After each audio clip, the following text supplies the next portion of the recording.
Arropa garbitzeko ere ura erabiltzen dugu. Landareak hazteko ura behar dute. Gure gorputzarentzako ura oso ona da.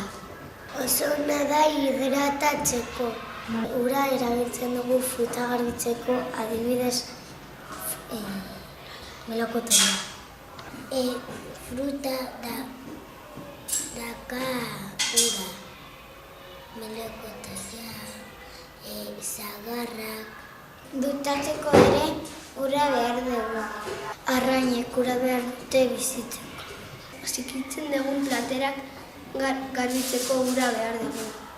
Itsasoa uraz beteta dago.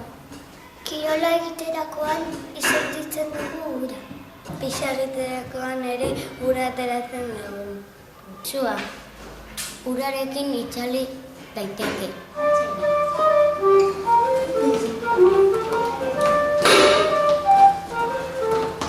Itsasoa